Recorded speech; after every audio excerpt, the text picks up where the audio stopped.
Everybody, welcome back on Go Knoxville TV, powered by People's Bank. Dewayne Cook with Mariah Ripperger. We found out that's how you pronounce it. And hey, if you keep winning like you did, Mariah, everybody's going to know your last name. Great victory for you. I got a pin there in the first period. How'd it feel? It felt great. I mean, I really had a tough opponent, and she definitely was probably one of my strongest I've had in a while. I would say the match for me was pretty awesome. I mean, the amount of practice we put in, it like gives out. And I think that my coaches helped me achieve a lot where I am right now. For sure. You know, I'm always curious about the wrestlers that are at the highest class, the heavyweights, right? Because in practice, there's not really anybody to match up with, So when you come and do a duel like that, and you have somebody that is of a similar weight to you and somebody that's a little bit more equal to your size overall, how do you prepare for that? How do you make sure you're ready for that? I think that it has a lot to do with your mental game and stuff. It's all in your head to me. Like, sure. You have to know that you're capable of doing it.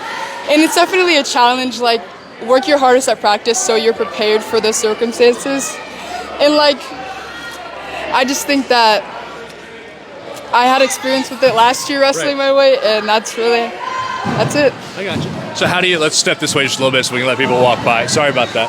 But with that said, so this season for you, what does it mean to you to get to have that Panther on the front of your singlet represent Knoxville this year?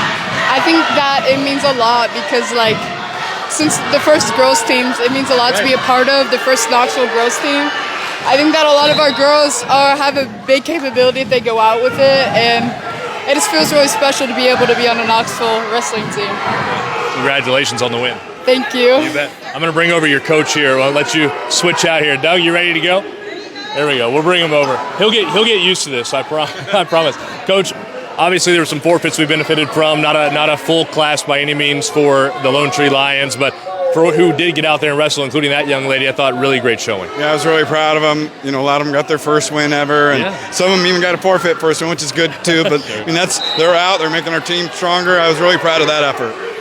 With that, like we were talking about, nerves probably not going to be as high for the second duel as they were for the first. Did you kind of sense that from your team? Oh, for sure. They weren't ready to puke when they hit the mat. They were ready to go. So I was, they were good. They got that first match jitters out of them, and they were excited, I think.